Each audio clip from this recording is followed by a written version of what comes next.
By listening to the following, you are acknowledging that the comments, opinions, and analyses expressed by Metatope LLC, its representatives, or any other contributor are for informational purposes only and should not be considered individual investment or legal advice or recommendations to make an investment or adopt any investment strategy. You should be aware of the real risk of loss when buying and selling any assets, including but not limited to NFTs, tokens, or securities. Always conduct your own research and strongly consider seeking the advice of a financial or legal expert.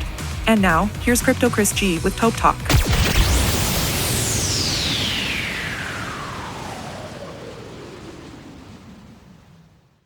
Oh my God, what a crowd we have today. I haven't seen these faces in so long. Wow. Thanks everyone for being here.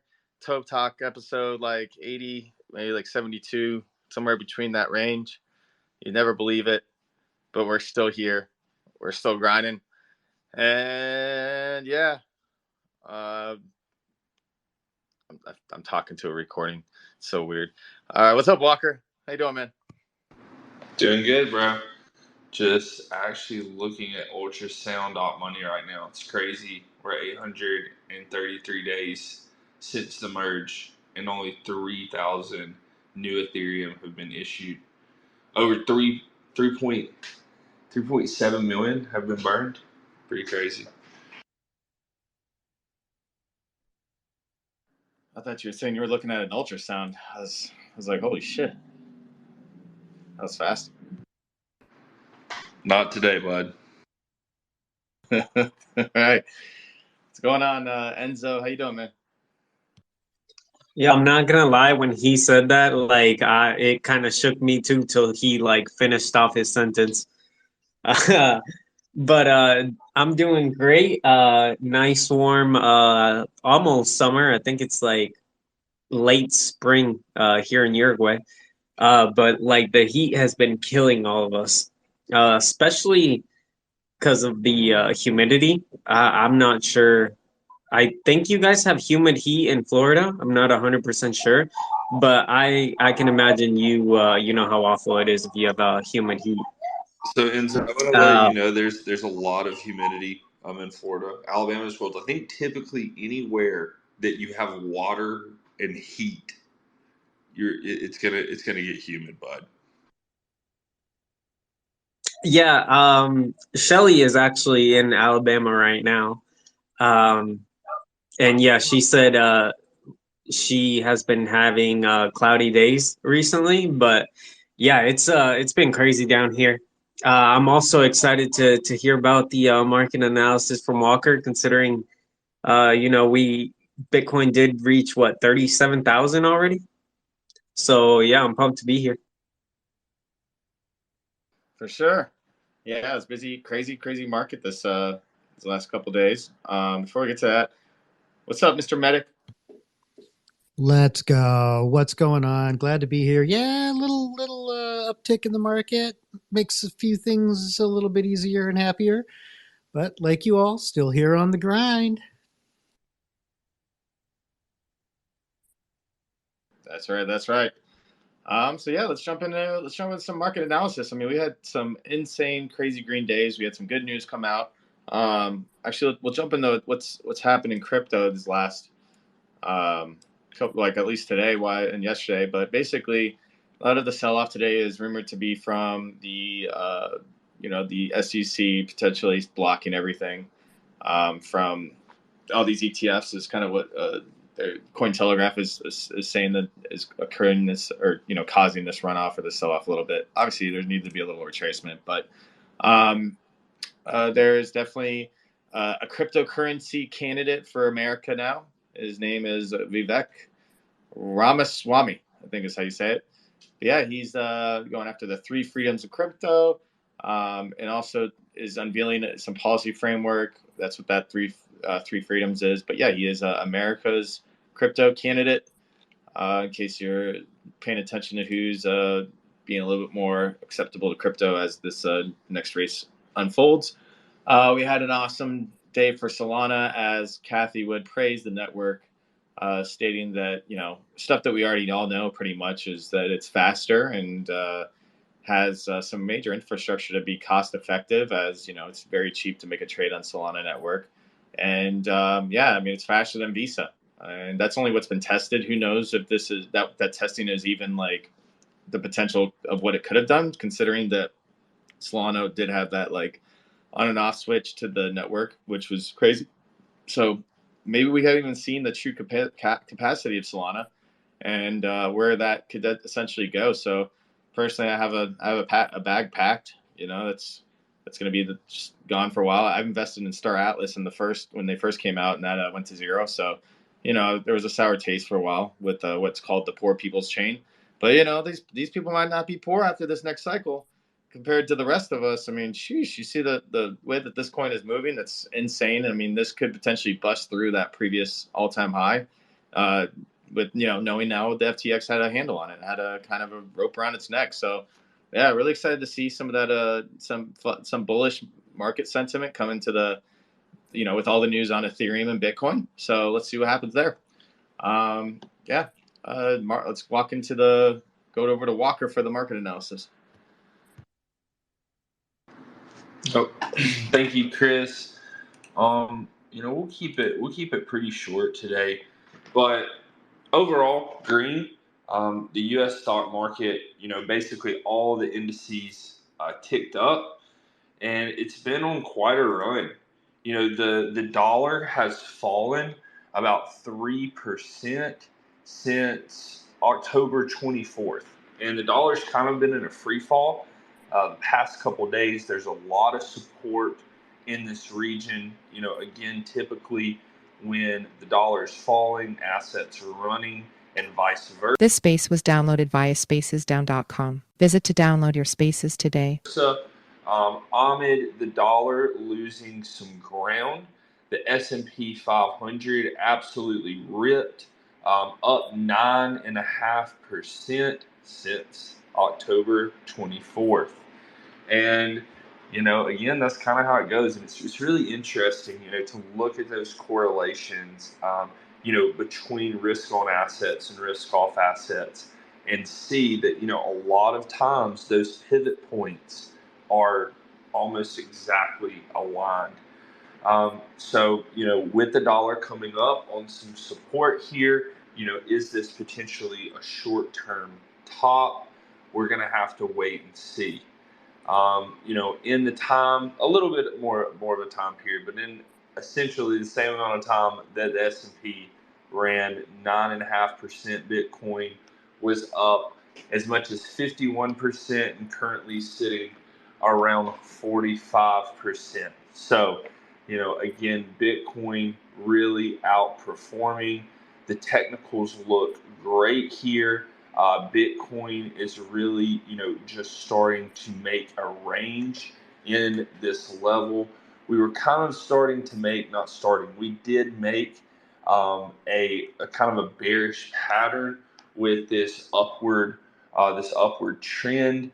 And then we broke out of the upper zone, and we're trying to reclaim that support on the daily. We're seeing that sell off right to the top of it. But again, there's a lot of support in this level as long as we can hold here. And yeah, I mean, Bitcoin is looking super strong. Ethereum as well. Kind of following in Bitcoin's footsteps here, but I think Ethereum has, incredible fundamentals. As we were talking about, 833 days since EIP 1559 when Ethereum burn started to occur, and over 3.7 million ETH have been burned to date. Since the merge, we're only up 3,000 Ethereum.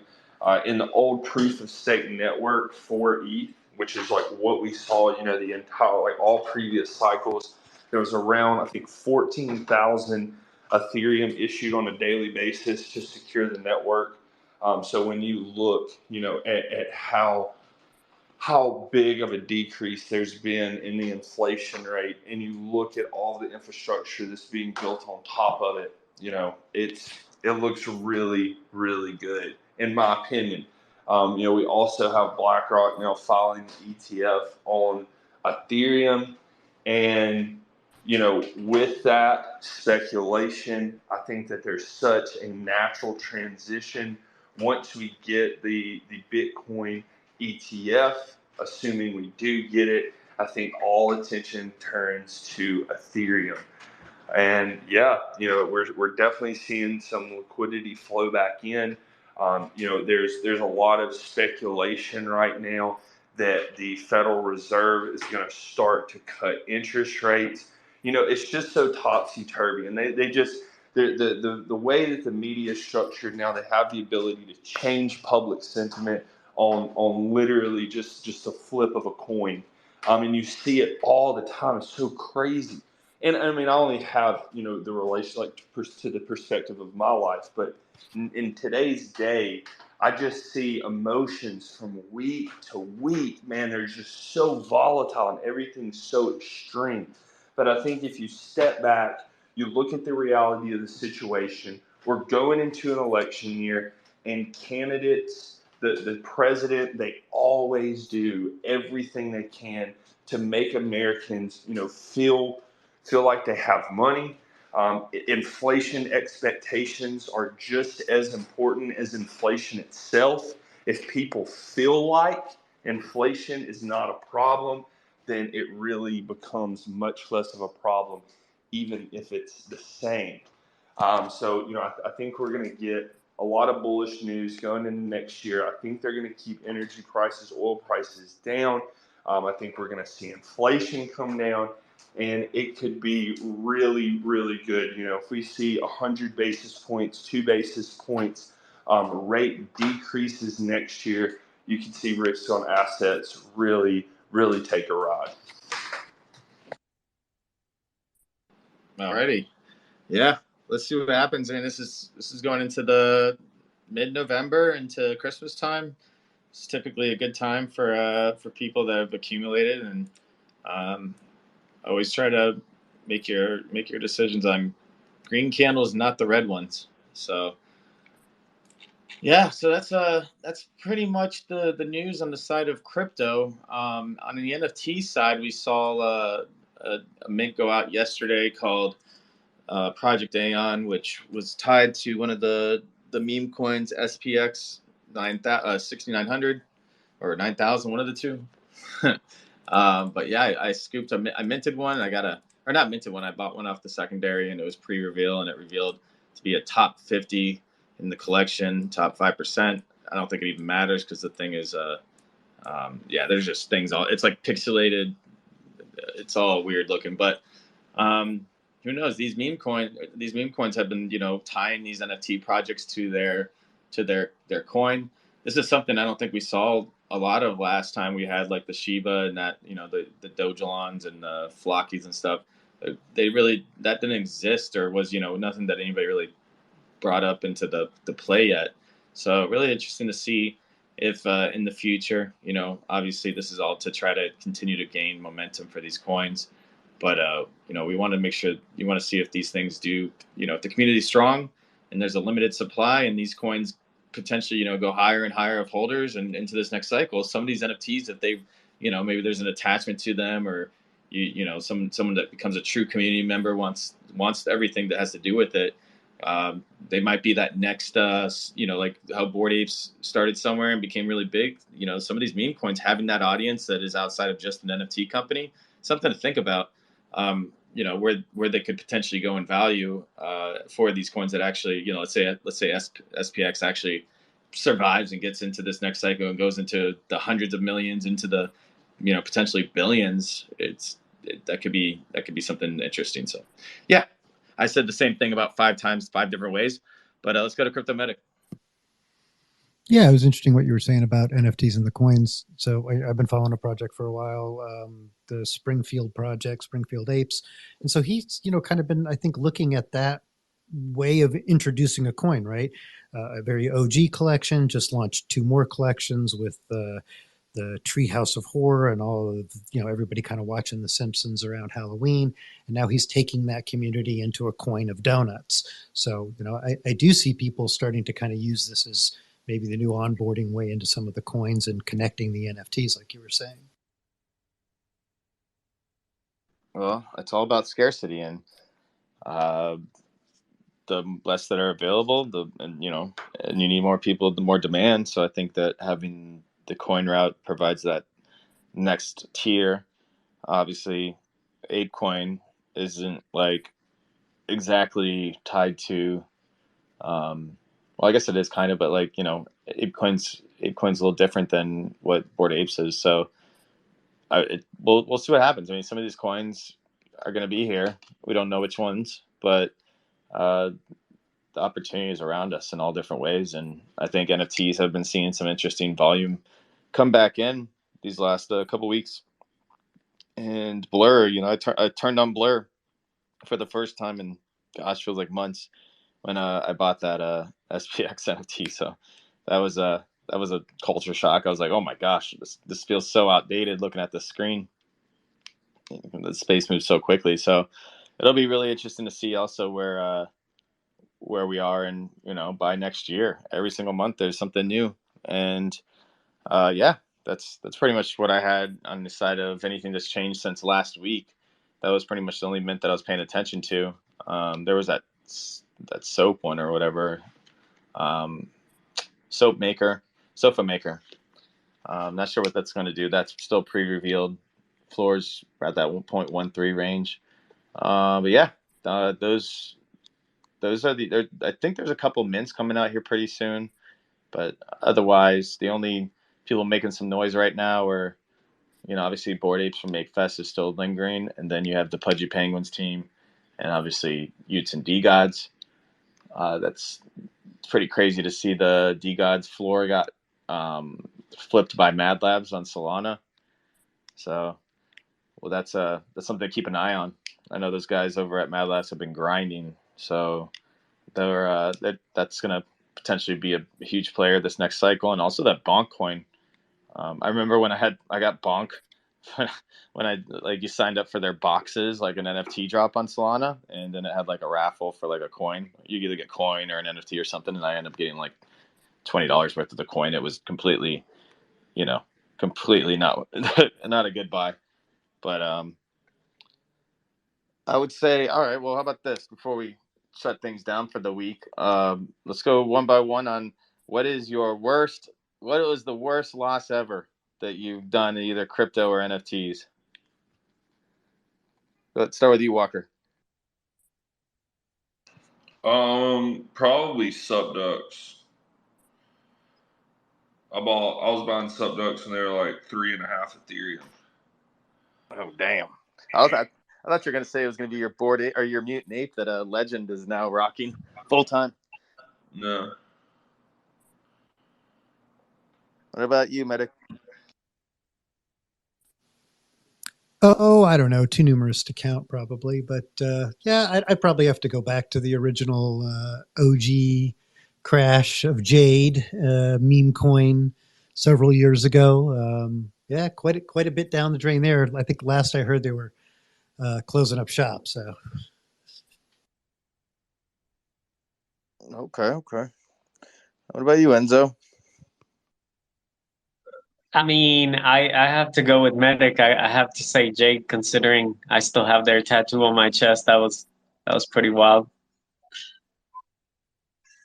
But that's how me and Medic got to know each other, was through Jade. So I mean, something good came out of it. Oh, there you go. So it's basically you have a tattoo of Medic on your chest because that's what's left.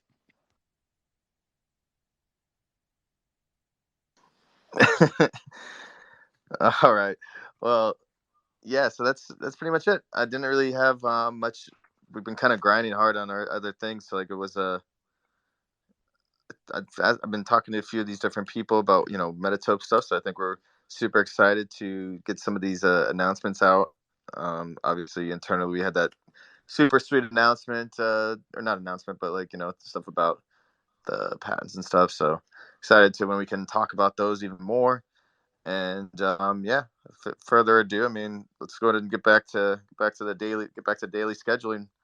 Enzo, what do we got from the Top G Academy, my man? He's been pretty quiet on Twitter since his NFT thing there. I haven't really seen too much going on from the Tate boys.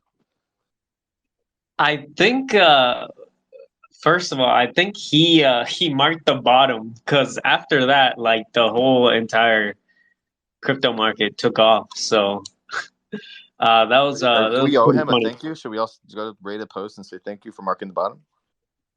Yeah, pretty much. Um, but uh, the last week we've been talking about procrastination and how to get motivated. And the way that most professors talk about motivation is they pretty much say that motivation doesn't exist. You should learn to be disciplined because discipline will take you a lot further than motivation will. If you're not motivated to go to the gym, you should still do it. You should do everything that you don't want to do, regardless of how you feel. You shouldn't act on your feelings. You should act based on your determination to succeed and your determination to get something done and accomplished. Because motivation will sometimes not be there, and you have to learn how to perform even when motivation is not there. So you have to learn how to discipline yourself to a point where you don't care if you're motivated or not. You just do the things you have to do.